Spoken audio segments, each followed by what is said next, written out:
మనం బ్రహ్మగాయత్రి జూన్ 2వ తారీఖు నుంచి మొదలుపెట్టి చాలా సక్సెస్ఫుల్ గా నిర్వర్తించుకుంటున్నాం. మన పూర్ణాత్మ సహాయంతో దేవఋషి అయినటువంటి నారద మహర్షి, తుంబుర మహర్షుల యొక్క గైడెన్స్ లో పంచముఖ ఆంజనేయ స్వామి యొక్క ప్రొటెక్షన్ లో ఆర్కింజల్ మైకేల్, దక్షిణ కాళికా తల్లి యొక్క సంపూర్ణమైనటువంటి పరిరక్షణలో మనం ఈ యజ్ఞాన్ని నిర్విఘ్నంగా నిర్వర్తించుకుంటున్నాం. సత్యలోకంలో ఉన్నటువంటి ఆ హైయెస్ట్ డివైన్ ఎనర్జీని భూమండలం మీద కూడా సత్యయోగ స్థాపన కోసం మనందరము కూడా మనస్ఫూర్తిగా మన పంచకోశాల నుంచి, మన 7 శరీరాల నుంచి, మన 203వ చక్రా నుంచి కూడాను ఈ ఎనర్జీని తీసుకొని సక్సెస్ఫుల్ గా భూమండలం మీదకి సత్యలోకంలో ఉన్నటువంటి ఆ హైయెస్ట్ డివైన్ ఎనర్జీని, సత్యవంతమైన ఎనర్జీని, బ్రహ్మదేవుల వారి యొక్క బ్రహ్మ జ్ఞానాన్ని, జ్ఞాన సరస్వతి తల్లి యొక్క సంపూర్ణమైనటువంటి జ్ఞానంతో మనం ఈ యజ్ఞాన్ని చేస్తున్నాం. ఆ తల్లి యొక్క అనుగ్రహంతో, సరస్వతి మాత యొక్క అనుగ్రహంతో, వేదమాత అయినటువంటి ఆ గాయత్రి తల్లి యొక్క అనుగ్రహంతో ఈ యజ్ఞం నిర్విరామంగా సాగుతుంది. జూలై 15వ తారీఖు వరకు కూడా అందరూ కూడా ఈ యజ్ఞంలో పాల్గొని కేవలం మీరు చేయటమే కాకుండా ఈ మెడిటేషన్ మీ వీలైనంత వరకు మీ కుటుంబ సభ్యులు, మీ తెలిసిన వాళ్ళు, మీ డియర్స్ తో కూడా చేపిస్తే ఎంత ఎక్కువ మంది అయితే ఈ బ్రహ్మగాయత్రి యజ్ఞాన్ని మనస్ఫూర్తిగా చేస్తాము, అంత ఎక్కువగా ఆ సత్యలోకంలో ఉన్నటువంటి ఆ సత్యవంతమైనటువంటి డివైన్ ఎనర్జీ ఈ భూమండలం మీదకి వ్యాపించి సత్యయుగ స్థాపన కోసం మరింత బాగా ఉపయోగపడుతుంది. ఫ్రెండ్స్, ఈరోజు మళ్ళా మనం 5 సార్లు ఓంకారం చెప్పుకొని ఈ మెడిటేషన్ ని ప్రారంభిద్దాం. కాళ్ళు క్రాస్ చేసుకోండి, వేళల్లో వేళ్ళు పెట్టుకోండి, నెమ్మదిగా కళ్ళు మూసి ఓంకారం చెప్పుకొని సత్యలోకంలో ఉన్నటువంటి బ్రహ్మదేవుల వారికి, ఆ జ్ఞాన సరస్వతి తల్లికి కనెక్ట్ అయి సత్యలోకంలో ఉన్నటువంటి ఎనర్జీని మన 203వ చక్ర లెవెల్ నుంచి ఒక్కొక్క చక్రా నుండి కింద 202, 201 అట్లా ఒక్కొక్క చక్ర లెవెల్ నుంచి మన అరికాళ్ళలో ఉన్న చక్ర వరకు తీసుకున్నాం. మనలో ఉన్నటువంటి నాడులన్నీ, చక్రాస్ అన్ని యాక్టివేషన్ అవడం కోసం 5 సార్లు ఓంకారం చెప్పుకున్నాం. ఓ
ఓం వేదాత్మనాయ విద్మహే హిరణ్యగర్భాయ ధీమహి తన్నో బ్రహ్మ ప్రచోదయాతు. ఓం వేదాత్మనాయ విద్మహే హిరణ్యగర్భాయ ధీమహి తన్నో బ్రహ్మ ప్రచోదయాతు. ఓం వేదాత్మనాయ విద్మహే హిరణ్యగర్భాయ ధీమహి తన్నో బ్రహ్మ ప్రచోదయాతు. ఓం వేదాత్మనాయ విద్మహే హిరణ్యగర్భాయ ధీమహి तन्नो ब्रह्म प्रचोदयात्। ॐ वेदात्मनाय विद्महे हिरण्यगर्भाय धीमहि तन्नो ब्रह्म प्रचोदयात्। ॐ वेदात्मनाय विद्महे हिरण्यगर्भाय धीमहि तन्नो ब्रह्म प्रचोदयात्।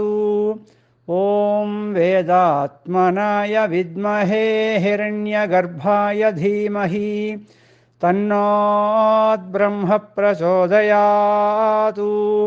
ॐ वेदात्मनाय विद्महे हिरण्यगर्भाय धीमहि तन्नो ब्रह्म प्रचोदयात्। ॐ वेदात्मनाय विद्महे हिरण्यगर्भाय धीमहि तन्नो ब्रह्म प्रचोदयात्। ॐ वेदात्मनाय विद्महे हिरण्यगर्भाय धीमहि तन्नो ब्रह्म प्रचोदयात्। ॐ वेदात्मनाय विद्महे हिरण्यगर्भाय धीमहि तन्नो ब्रह्म प्रचोदयात्। ॐ वेदात्मनाय विद्महे हिरण्यगर्भाय धीमहि तन्नो ब्रह्म प्रचोदयात्। ॐ वेदात्मनाय विद्महे हिरण्यगर्भाय धीमहि तन्नो ब्रह्म प्रचोदयात्। ॐ वेदात्मनाय विद्महे हिरण्यगर्भाय धीमहि तन्नो ब्रह्म प्रचोदयात्। ॐ वेदात्मनाय विद्महे हिरण्यगर्भाय धीमहि तन्नो ब्रह्म प्रचोदयात्। ॐ वेदात्मनाय विद्महे हिरण्यगर्भाय धीमहि तन्नो ब्रह्म प्रचोदयात्। ॐ वेदात्मनाय विद्महे हिरण्यगर्भाय धीमहि तन्नो ब्रह्म प्रचोदयात्।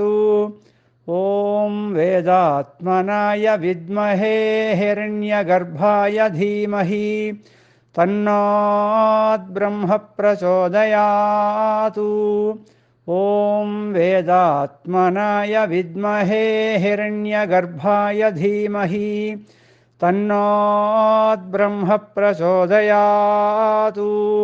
ॐ वेदात्मनाय विद्महे हिरण्यगर्भाय धीमहि तन्नो ब्रह्म प्रचोदयात्। ॐ वेदात्मनाय विद्महे हिरण्यगर्भाय धीमहि तन्नो ब्रह्म प्रचोदयात्। ॐ वेदात्मनाय विद्महे हिरण्यगर्भाय धीमहि तन्नो ब्रह्म प्रचोदयात्। ॐ वेदात्मनाय विद्महे हिरण्यगर्भाय धीमहि तन्नो ब्रह्म प्रचोदयात्। ॐ वेदात्मनाय विद्महे हिरण्यगर्भाय धीमहि तन्नो ब्रह्म प्रचोदयात्। ॐ वेदात्मनाय विद्महे हिरण्यगर्भाय धीमहि तन्नो ब्रह्म प्रचोदयात्। ॐ वेदात्मनाय विद्महे हिरण्यगर्भाय धीमहि तन्नो ब्रह्म प्रचोदयात्। ॐ वेदात्मनाय विद्महे हिरण्यगर्भाय धीमहि तन्नो ब्रह्म प्रचोदयात्। ॐ वेदात्मनाय विद्महे हिरण्यगर्भाय धीमहि तन्नो ब्रह्म प्रचोदयात्। ॐ वेदात्मनाय विद्महे हिरण्यगर्भाय धीमहि तन्नो ब्रह्मः प्रचोदयात्।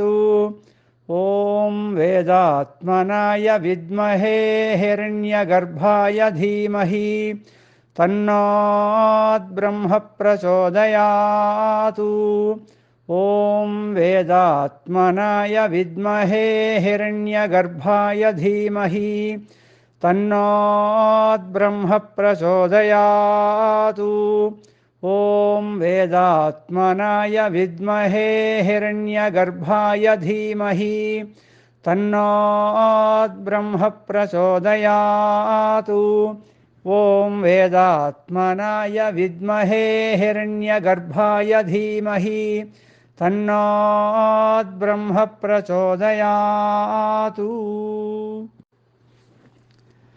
ॐ वेदात्मनाय विद्महे हिरण्यगर्भाय धीमहि तन्नो ब्रह्मः प्रचोदयात्। ॐ वेदात्मनाय विद्महे हिरण्यगर्भाय धीमहि तन्नो ब्रह्मः प्रचोदयात्। ॐ वेदात्मनाय विद्महे हिरण्यगर्भाय धीमहि तन्नो ब्रह्मः प्रचोदयात्। ॐ वेदात्मनाय विद्महे हिरण्यगर्भाय धीमहि तन्नो ब्रह्मः प्रचोदयात्। ॐ वेदात्मनाय विद्महे हिरण्यगर्भाय धीमहि तन्नो ब्रह्मः प्रचोदयात्। ॐ वेदात्मनाय विद्महे हिरण्यगर्भाय धीमहि तन्नो ब्रह्मः प्रचोदयात्। ॐ वेदात्मनाय विद्महे हिरण्यगर्भाय धीमहि तन्नो ब्रह्मः प्रचोदयात्। ॐ वेदात्मनाय विद्महे हिरण्यगर्भाय धीमहि तन्नो ब्रह्मः प्रचोदयात्। ॐ वेदात्मनाय विद्महे हिरण्यगर्भाय धीमहि तन्नो ब्रह्मः प्रचोदयात्। ॐ वेदात्मनाय विद्महे हिरण्यगर्भाय धीमहि तन्नो ब्रह्मः प्रचोदयात्।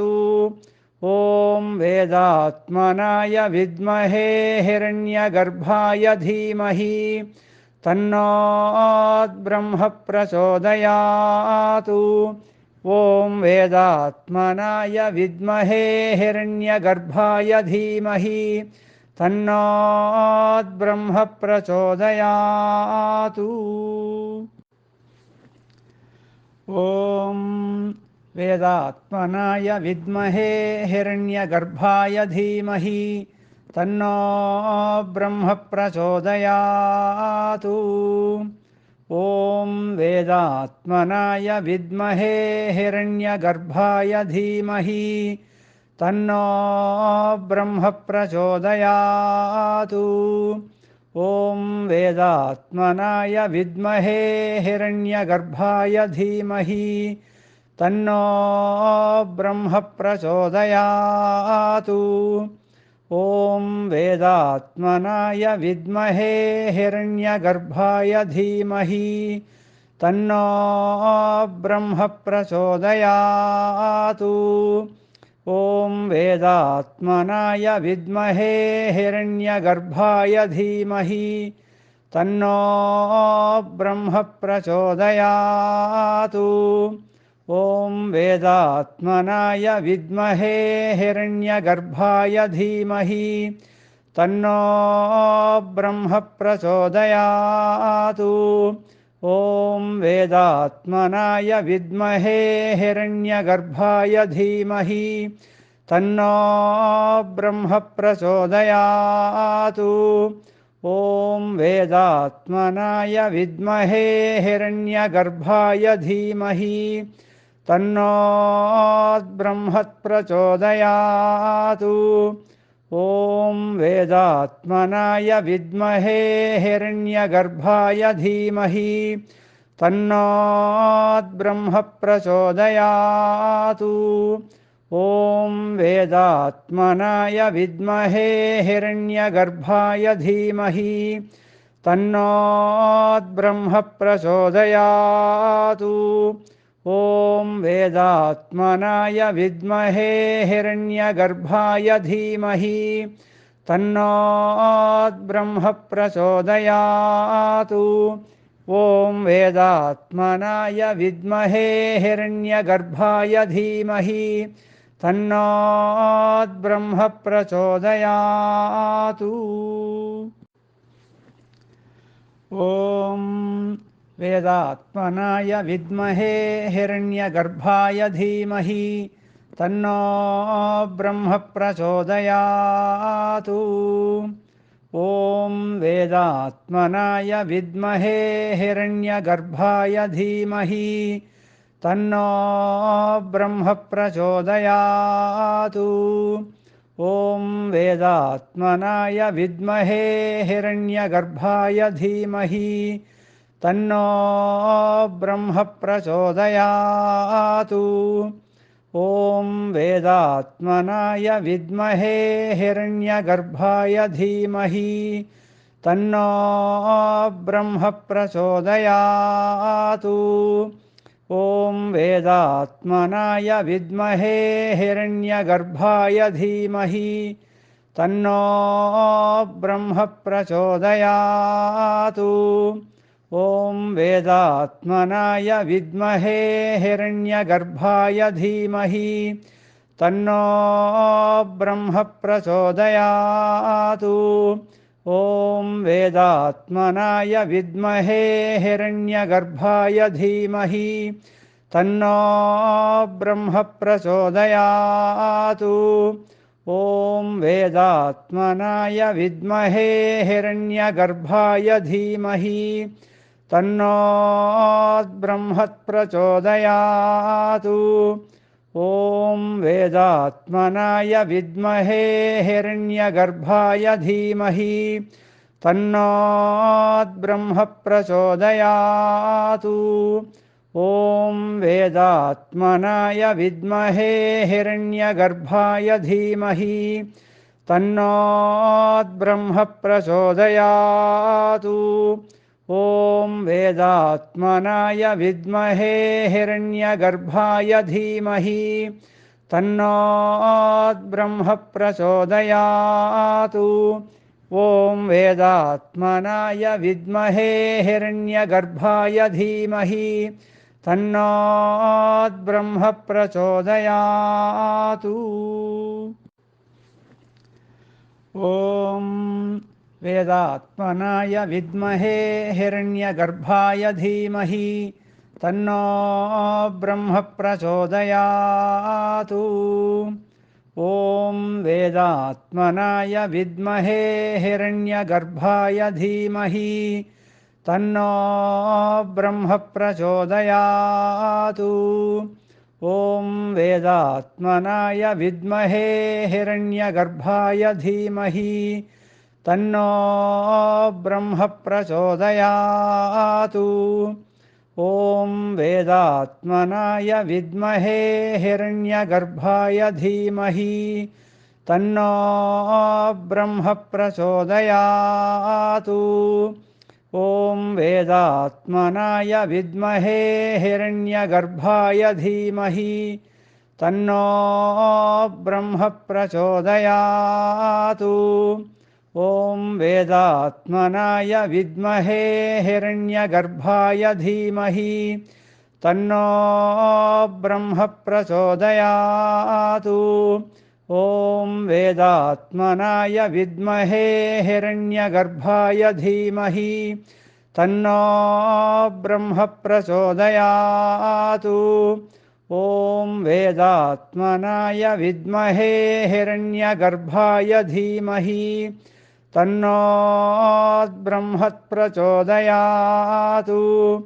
ॐ वेदात्मनाय विद्महे हिरण्यगर्भाय धीमहि तन्नो ब्रह्म प्रचोदयात्। ॐ वेदात्मनाय विद्महे हिरण्यगर्भाय धीमहि तन्नो ब्रह्म प्रचोदयात्। ॐ वेदात्मनाय विद्महे हिरण्यगर्भाय धीमहि तन्नो ब्रह्म प्रचोदयात्। ॐ वेदात्मनाय विद्महे हिरण्यगर्भाय धीमहि तन्नो ब्रह्म प्रचोदयात्। ॐ वेदात्मनाय विद्महे हिरण्यगर्भाय धीमहि तन्नो ब्रह्म प्रचोदयात्। ॐ वेदात्मनाय विद्महे हिरण्यगर्भाय धीमहि तन्नो ब्रह्म प्रचोदयात्। ॐ वेदात्मनाय विद्महे हिरण्यगर्भाय धीमहि तन्नो ब्रह्म प्रचोदयात्। ॐ वेदात्मनाय विद्महे हिरण्यगर्भाय धीमहि तन्नो ब्रह्म प्रचोदयात्। ॐ वेदात्मनाय विद्महे हिरण्यगर्भाय धीमहि तन्नो ब्रह्म प्रचोदयात्।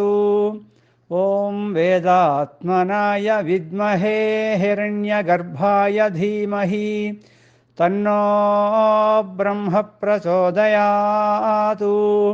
ॐ वेदात्मनाय विद्महे हिरण्यगर्भाय धीमहि तन्नो ब्रह्म प्रचोदयात्। ॐ वेदात्मनाय विद्महे हिरण्यगर्भाय धीमहि तन्नो ब्रह्म प्रचोदयात्। ॐ वेदात्मनाय विद्महे हिरण्यगर्भाय धीमहि तन्नो ब्रह्म प्रचोदयात्। ॐ वेदात्मनाय विद्महे हिरण्यगर्भाय धीमहि तन्नो ब्रह्म प्रचोदयात्। ॐ वेदात्मनाय विद्महे हिरण्यगर्भाय धीमहि तन्नो ब्रह्म प्रचोदयात्। ॐ वेदात्मनाय विद्महे हिरण्यगर्भाय धीमहि तन्नो ब्रह्म प्रचोदयात्। ॐ वेदात्मनाय विद्महे हिरण्यगर्भाय धीमहि तन्नो ब्रह्म प्रचोदयात्। ॐ वेदात्मनाय विद्महे हिरण्यगर्भाय धीमहि तन्नो ब्रह्म प्रचोदयात्। ॐ वेदात्मनाय विद्महे हिरण्यगर्भाय धीमहि तन्नो ब्रह्म प्रचोदयात्। ॐ वेदात्मनाय विद्महे हिरण्यगर्भाय धीमहि तन्नो ब्रह्म प्रचोदयात्। ॐ वेदात्मनाय विद्महे हिरण्यगर्भाय धीमहि तन्नो ब्रह्म प्रचोदयात्। ॐ वेदात्मनाय विद्महे हिरण्यगर्भाय धीमहि तन्नो ब्रह्म प्रचोदयात्। ॐ वेदात्मनाय विद्महे हिरण्यगर्भाय धीमहि तन्नो ब्रह्म प्रचोदयात्। ॐ वेदात्मनाय विद्महे हिरण्यगर्भाय धीमहि तन्नो ब्रह्म प्रचोदयात्। ॐ वेदात्मनाय विद्महे हिरण्यगर्भाय धीमहि तन्नोऽब्रह्म प्रचोदयात्। ॐ वेदात्मनाय विद्महे हिरण्यगर्भाय धीमहि तन्नोऽब्रह्म प्रचोदयात्।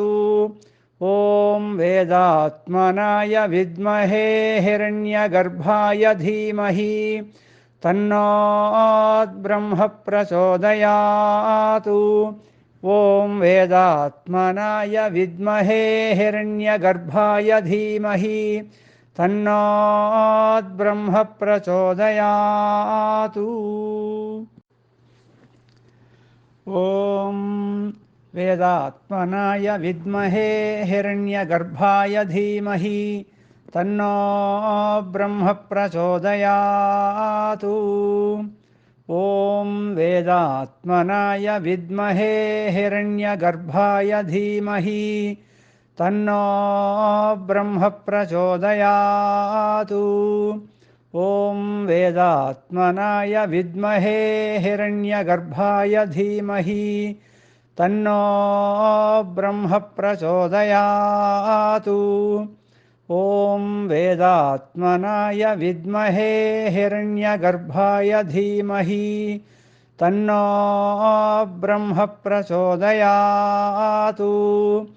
ॐ वेदात्मनाय विद्महे हिरण्यगर्भाय धीमहि तन्नो ब्रह्म प्रचोदयात्। ॐ वेदात्मनाय विद्महे हिरण्यगर्भाय धीमहि तन्नो ब्रह्म प्रचोदयात्। ॐ वेदात्मनाय विद्महे हिरण्यगर्भाय धीमहि तन्नो ब्रह्म प्रचोदयात्। ॐ वेदात्मनाय विद्महे हिरण्यगर्भाय धीमहि तन्नो ब्रह्म प्रचोदयात्। ॐ वेदात्मनाय विद्महे हिरण्यगर्भाय धीमहि तन्नो ब्रह्म प्रचोदयात्। ॐ वेदात्मनाय विद्महे हिरण्यगर्भाय धीमहि तन्नो ब्रह्म प्रचोदयात्। ॐ वेदात्मनाय विद्महे हिरण्यगर्भाय धीमहि तन्नो ब्रह्म प्रचोदयात्। ॐ वेदात्मनाय विद्महे हिरण्यगर्भाय धीमहि तन्नो ब्रह्म प्रचोदयात्। ॐ वेदात्मनाय विद्महे हिरण्यगर्भाय धीमहि तन्नो ब्रह्म प्रचोदयात्। ॐ वेदात्मनाय विद्महे हिरण्यगर्भाय धीमहि तन्नो ब्रह्म प्रचोदयात्। ॐ वेदात्मनाय विद्महे हिरण्यगर्भाय धीमहि तन्नो ब्रह्म प्रचोदयात्। ॐ वेदात्मनाय विद्महे हिरण्यगर्भाय धीमहि तन्नो ब्रह्म प्रचोदयात्। ॐ वेदात्मनाय विद्महे हिरण्यगर्भाय धीमहि तन्नो ब्रह्म प्रचोदयात्। ॐ वेदात्मनाय विद्महे हिरण्यगर्भाय धीमहि तन्नो ब्रह्म प्रचोदयात्। ॐ वेदात्मनाय विद्महे हिरण्यगर्भाय धीमहि तन्नो ब्रह्म प्रचोदयात्। ॐ वेदात्मनाय विद्महे हिरण्यगर्भाय धीमहि तन्नो ब्रह्म प्रचोदयात्। ॐ वेदात्मनाय विद्महे हिरण्यगर्भाय धीमहि तन्नो ब्रह्म प्रचोदयात्। ॐ वेदात्मनाय विद्महे हिरण्यगर्भाय धीमहि तन्नो ब्रह्म प्रचोदयात्। ॐ वेदात्मनाय विद्महे हिरण्यगर्भाय धीमहि तन्नो ब्रह्म प्रचोदयात्। ॐ वेदात्मनाय विद्महे हिरण्यगर्भाय धीमहि तन्नो ब्रह्म प्रचोदयात्। ॐ वेदात्मनाय विद्महे हिरण्यगर्भाय धीमहि तन्नो ब्रह्म प्रचोदयात्। ॐ वेदात्मनाय विद्महे हिरण्यगर्भाय धीमहि तन्नो ब्रह्म प्रचोदयात्। ॐ वेदात्मनाय विद्महे हिरण्यगर्भाय धीमहि तन्नो ब्रह्म प्रचोदयात्। ॐ वेदात्मनाय विद्महे हिरण्यगर्भाय धीमहि तन्नो ब्रह्म प्रचोदयात्। ॐ वेदात्मनाय विद्महे हिरण्यगर्भाय धीमहि तन्नो ब्रह्म प्रचोदयात्। ॐ वेदात्मनाय विद्महे हिरण्यगर्भाय धीमहि तन्नो ब्रह्म प्रचोदयात्। ॐ वेदात्मनाय विद्महे हिरण्यगर्भाय धीमहि तन्नो ब्रह्म प्रचोदयात्। ॐ वेदात्मनाय विद्महे हिरण्यगर्भाय धीमहि तन्नो ब्रह्म प्रचोदयात्। ॐ वेदात्मनाय विद्महे हिरण्यगर्भाय धीमहि तन्नो ब्रह्म प्रचोदयात्। ॐ वेदात्मनाय विद्महे हिरण्यगर्भाय धीमहि तन्नो ब्रह्म प्रचोदयात्। ॐ वेदात्मनाय विद्महे हिरण्यगर्भाय धीमहि तन्नो ब्रह्म प्रचोदयात्। ॐ वेदात्मनाय विद्महे हिरण्यगर्भाय धीमहि तन्नो ब्रह्म प्रचोदयात्। ॐ वेदात्मनाय विद्महे हिरण्यगर्भाय धीमहि तन्नो ब्रह्म प्रचोदयात्। ॐ वेदात्मनाय विद्महे हिरण्यगर्भाय धीमहि तन्नो ब्रह्म प्रचोदयात्। ॐ वेदात्मनाय विद्महे हिरण्यगर्भाय धीमहि तन्नो ब्रह्म प्रचोदयात्। ॐ वेदात्मनाय विद्महे हिरण्यगर्भाय धीमहि तन्नो ब्रह्म प्रचोदयात्। ॐ वेदात्मनाय विद्महे हिरण्यगर्भाय धीमहि तन्नो ब्रह्म प्रचोदयात्। ॐ वेदात्मनाय विद्महे हिरण्यगर्भाय धीमहि तन्नो ब्रह्म प्रचोदयात्। ॐ वेदात्मनाय विद्महे हिरण्यगर्भाय धीमहि तन्नो ब्रह्म प्रचोदयात्। ॐ वेदात्मनाय विद्महे हिरण्यगर्भाय धीमहि तन्नो ब्रह्म प्रचोदयात्। ॐ वेदात्मनाय विद्महे हिरण्यगर्भाय धीमहि तन्नो ब्रह्म प्रचोदयात्। ॐ वेदात्मनाय विद्महे हिरण्यगर्भाय धीमहि तन्नोद्ब्रह्म प्रचोदयातु। ॐ वेदात्मनाय विद्महे हिरण्यगर्भाय धीमहि तन्नोद्ब्रह्म प्रचोदयातु।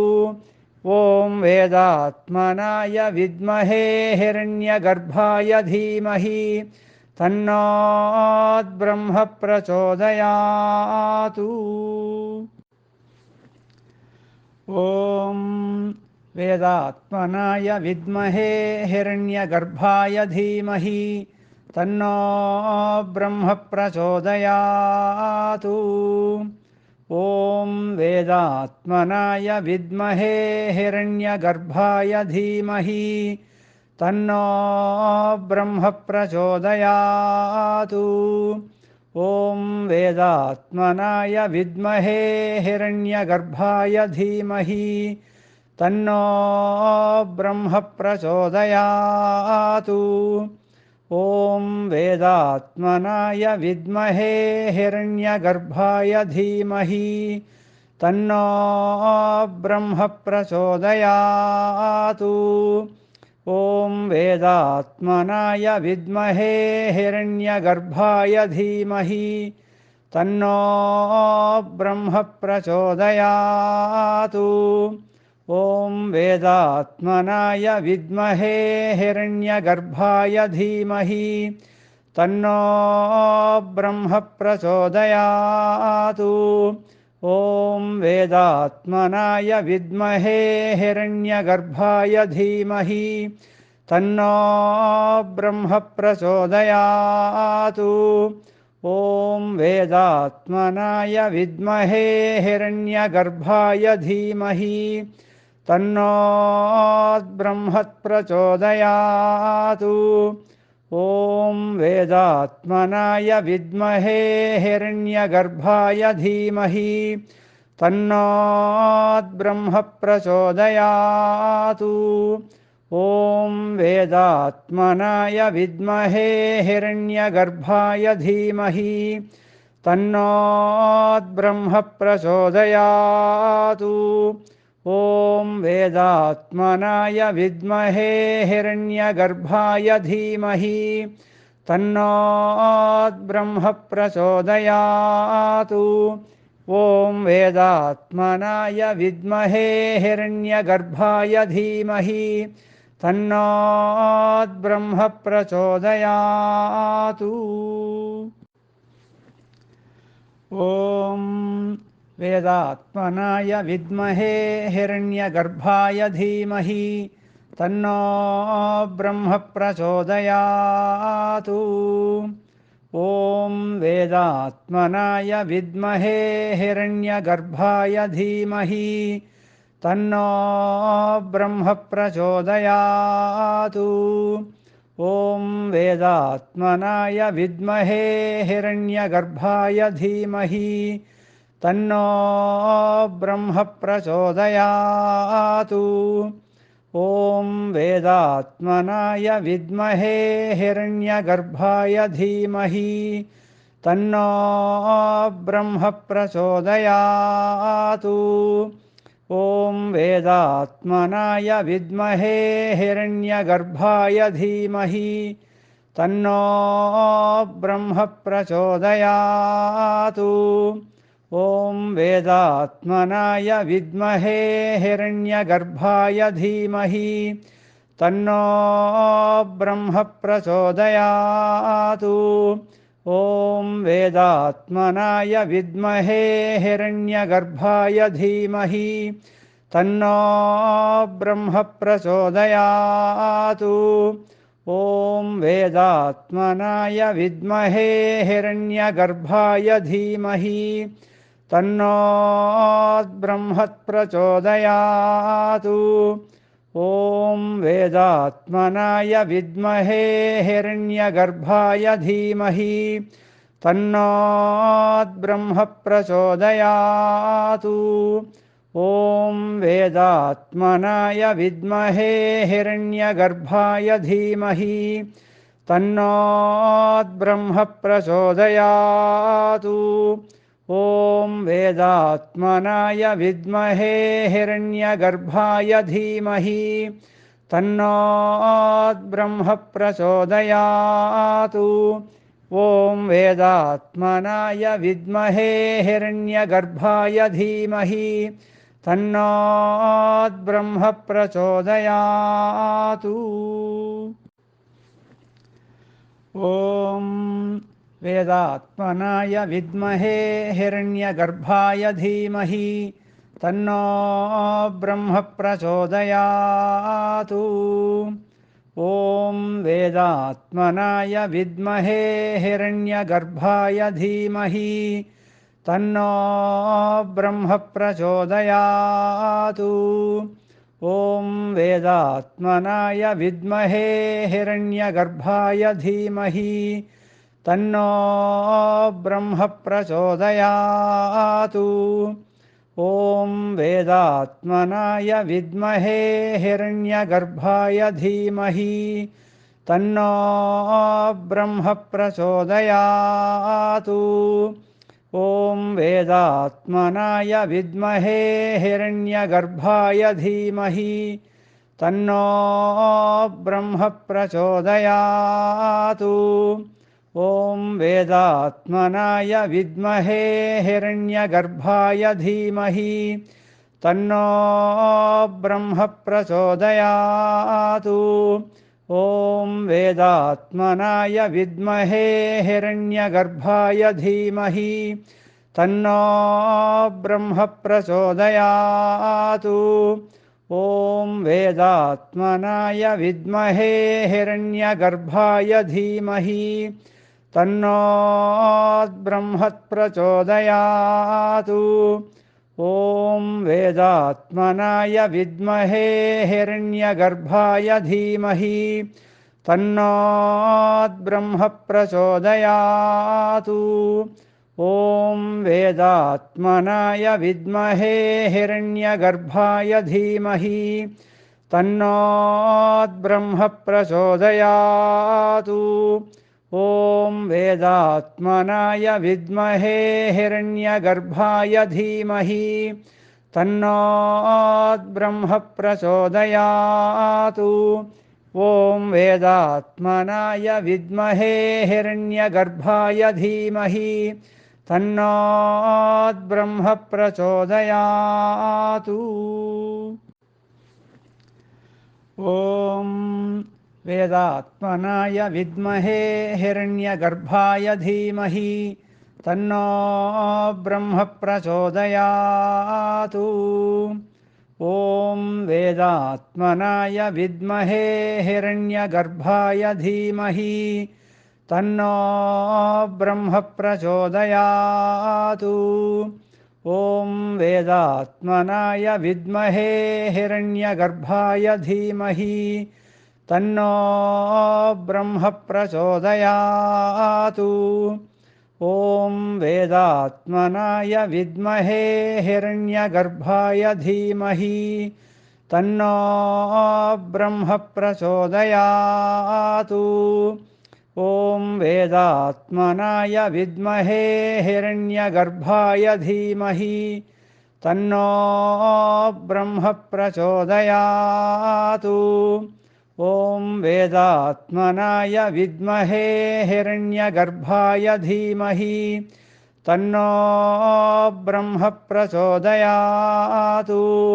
ॐ वेदात्मनाय विद्महे हिरण्यगर्भाय धीमहि तन्नो ब्रह्म प्रचोदयात्। ॐ वेदात्मनाय विद्महे हिरण्यगर्भाय धीमहि तन्नो ब्रह्म प्रचोदयात्।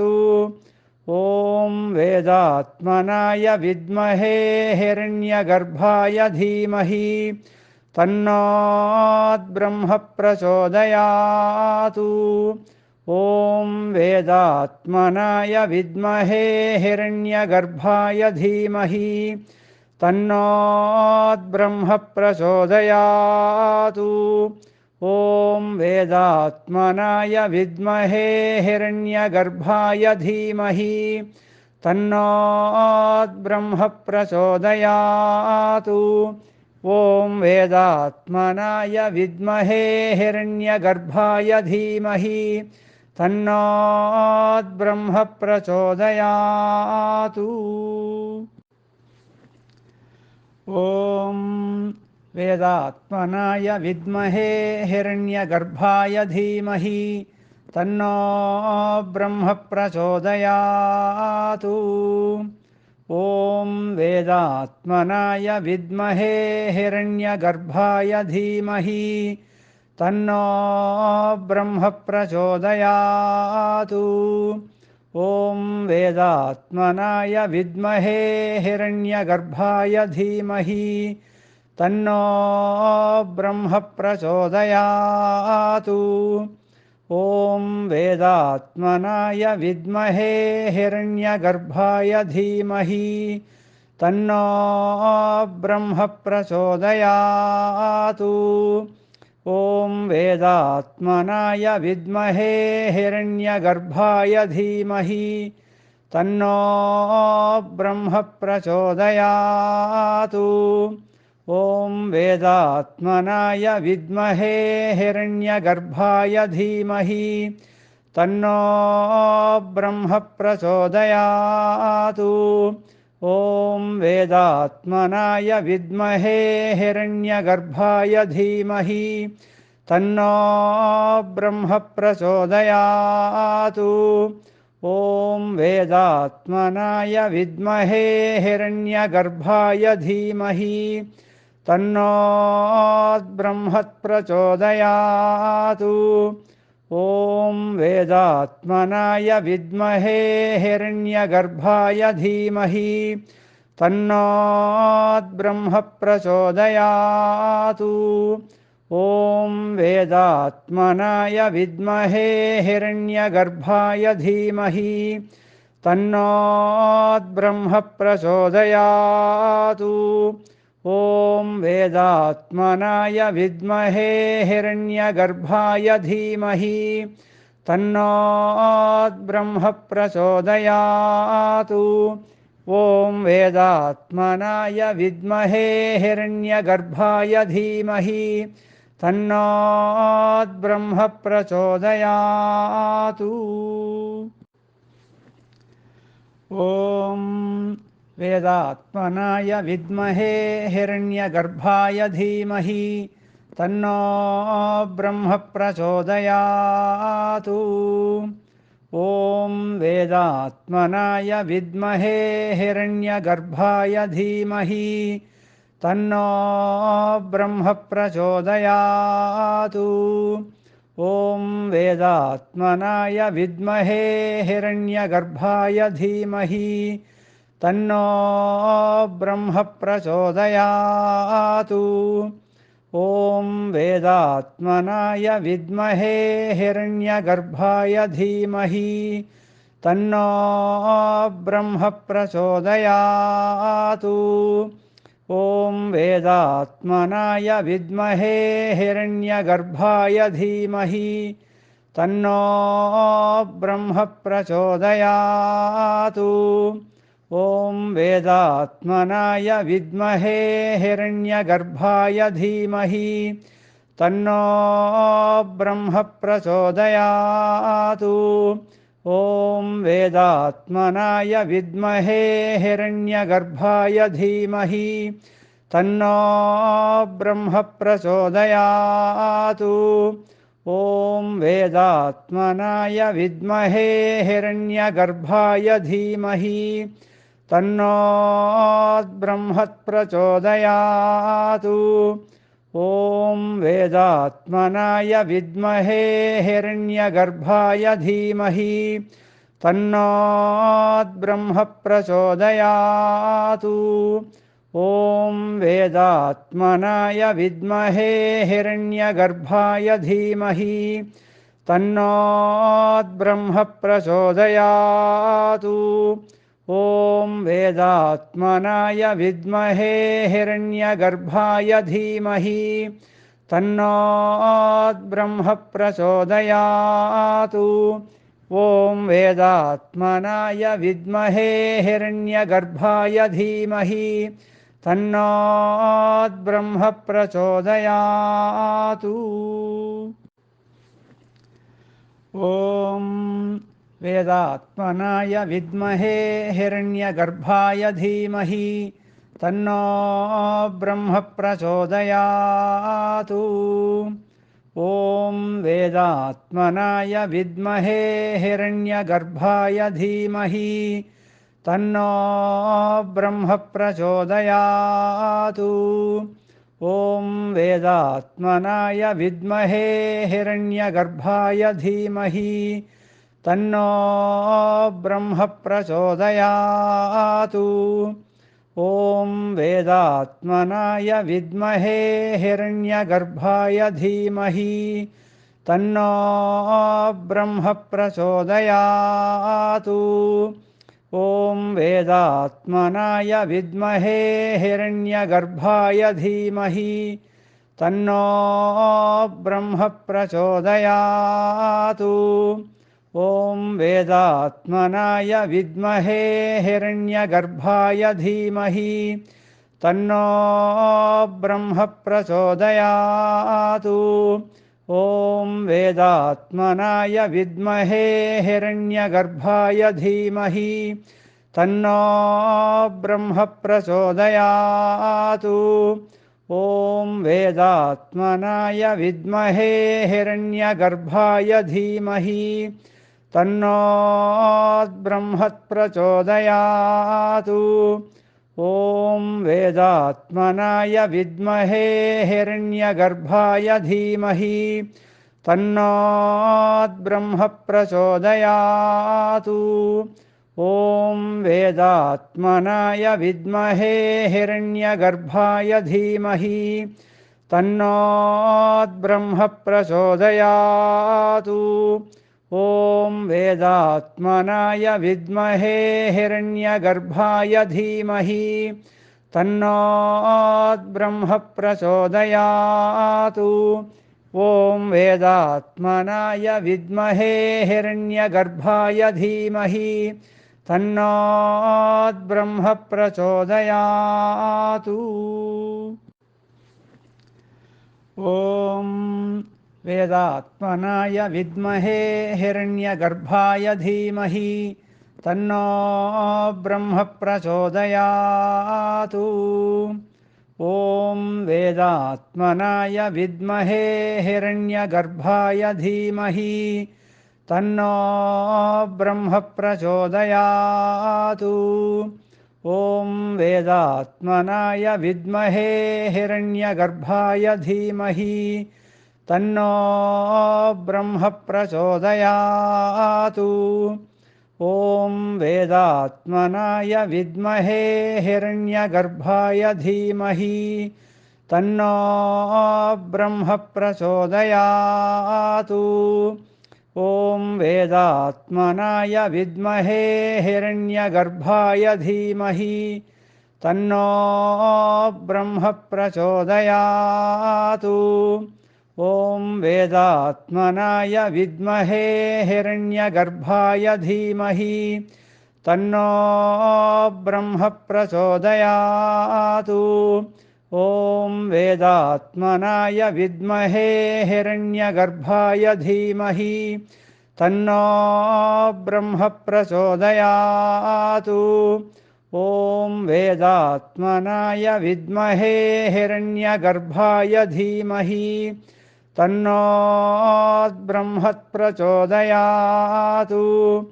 ॐ वेदात्मनाय विद्महे हिरण्यगर्भाय धीमहि तन्नो ब्रह्म प्रचोदयात्।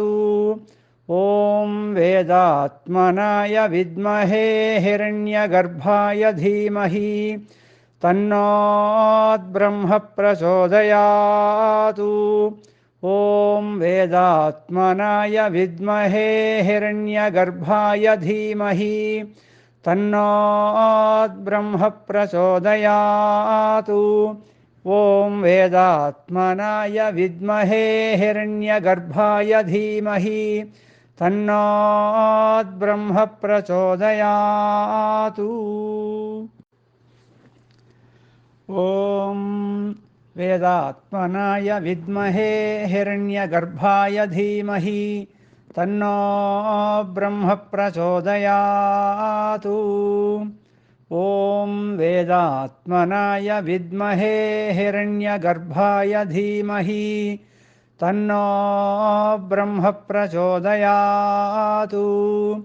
ॐ वेदात्मनाय विद्महे हिरण्यगर्भाय धीमहि तन्नो ब्रह्म प्रचोदयातु। ॐ वेदात्मनाय विद्महे हिरण्यगर्भाय धीमहि तन्नो ब्रह्म प्रचोदयातु। ॐ वेदात्मनाय विद्महे हिरण्यगर्भाय धीमहि तन्नो ब्रह्म प्रचोदयातु। ॐ वेदात्मनाय विद्महे हिरण्यगर्भाय धीमहि तन्नो ब्रह्म प्रचोदयातु। ॐ वेदात्मनाय विद्महे हिरण्यगर्भाय धीमहि तन्नो ब्रह्म प्रचोदयातु। ॐ वेदात्मनाय विद्महे हिरण्यगर्भाय धीमहि तन्नो ब्रह्म प्रचोदयातु। ॐ वेदात्मनाय विद्महे हिरण्यगर्भाय धीमहि तन्नो ब्रह्म प्रचोदयातु। ॐ वेदात्मनाय विद्महे हिरण्यगर्भाय धीमहि तन्नो ब्रह्म प्रचोदयातु। ॐ वेदात्मनाय विद्महे हिरण्यगर्भाय धीमहि तन्नो ब्रह्म प्रचोदयातु। ॐ वेदात्मनाय विद्महे हिरण्यगर्भाय धीमहि तन्नो ब्रह्म प्रचोदयातु। ॐ वेदात्मनाय विद्महे हिरण्यगर्भाय धीमहि तन्नो ब्रह्म प्रचोदयातु। ॐ वेदात्मनाय विद्महे हिरण्यगर्भाय धीमहि तन्नो ब्रह्म प्रचोदयातु। ॐ वेदात्मनाय विद्महे हिरण्यगर्भाय धीमहि तन्नो ब्रह्म प्रचोदयातु। ॐ वेदात्मनाय विद्महे हिरण्यगर्भाय धीमहि तन्नो ब्रह्म प्रचोदयातु। ॐ वेदात्मनाय विद्महे हिरण्यगर्भाय धीमहि तन्नो ब्रह्म प्रचोदयातु। ॐ वेदात्मनाय विद्महे हिरण्यगर्भाय धीमहि तन्नो ब्रह्म प्रचोदयातु। ॐ वेदात्मनाय विद्महे हिरण्यगर्भाय धीमहि तन्नो ब्रह्म प्रचोदयातु।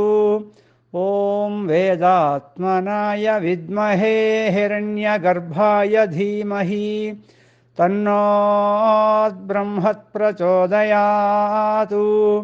ॐ वेदात्मनाय विद्महे हिरण्यगर्भाय धीमहि तन्नो ब्रह्म प्रचोदयातु। ॐ वेदात्मनाय विद्महे हिरण्यगर्भाय धीमहि तन्नो ब्रह्म प्रचोदयातु।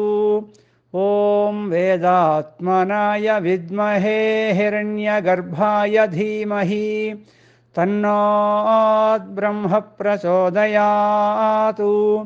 ॐ वेदात्मनाय विद्महे हिरण्यगर्भाय धीमहि तन्नो ब्रह्म प्रचोदयातु। ॐ वेदात्मनाय विद्महे हिरण्यगर्भाय धीमहि तन्नो ब्रह्म प्रचोदयात्। ॐ वेदात्मनाय विद्महे हिरण्यगर्भाय धीमहि तन्नो ब्रह्म प्रचोदयात्।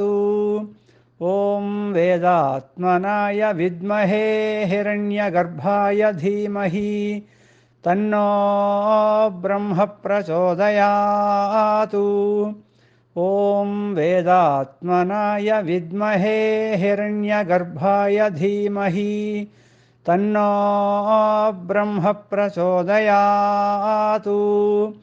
ॐ वेदात्मनाय विद्महे हिरण्यगर्भाय धीमहि तन्नो ब्रह्म प्रचोदयात्। ॐ वेदात्मनाय विद्महे हिरण्यगर्भाय धीमहि तन्नो ब्रह्म प्रचोदयात्। ॐ वेदात्मनाय विद्महे हिरण्यगर्भाय धीमहि तन्नो ब्रह्म प्रचोदयात्। ॐ वेदात्मनाय विद्महे हिरण्यगर्भाय धीमहि तन्नो ब्रह्म प्रचोदयात्। ॐ वेदात्मनाय विद्महे हिरण्यगर्भाय धीमहि तन्नो ब्रह्म प्रचोदयात्। ॐ वेदात्मनाय विद्महे हिरण्यगर्भाय धीमहि तन्नो ब्रह्म प्रचोदयात्। ॐ वेदात्मनाय विद्महे हिरण्यगर्भाय धीमहि तन्नो ब्रह्म प्रचोदयात्। ॐ वेदात्मनाय विद्महे हिरण्यगर्भाय धीमहि तन्नो ब्रह्म प्रचोदयात्। ॐ वेदात्मनाय विद्महे हिरण्यगर्भाय धीमहि तन्नो ब्रह्म प्रचोदयात्। ॐ वेदात्मनाय विद्महे हिरण्यगर्भाय धीमहि तन्नो ब्रह्म प्रचोदयात्। ॐ वेदात्मनाय विद्महे हिरण्यगर्भाय धीमहि तन्नो ब्रह्म प्रचोदयात्। ॐ वेदात्मनाय विद्महे हिरण्यगर्भाय धीमहि तन्नो ब्रह्म प्रचोदयात्। ॐ वेदात्मनाय विद्महे हिरण्यगर्भाय धीमहि तन्नो ब्रह्म प्रचोदयात्। ॐ वेदात्मनाय विद्महे हिरण्यगर्भाय धीमहि तन्नो ब्रह्म प्रचोदयात्। ॐ वेदात्मनाय विद्महे हिरण्यगर्भाय धीमहि तन्नो ब्रह्म प्रचोदयात्। ॐ वेदात्मनाय विद्महे हिरण्यगर्भाय धीमहि तन्नो ब्रह्म प्रचोदयात्।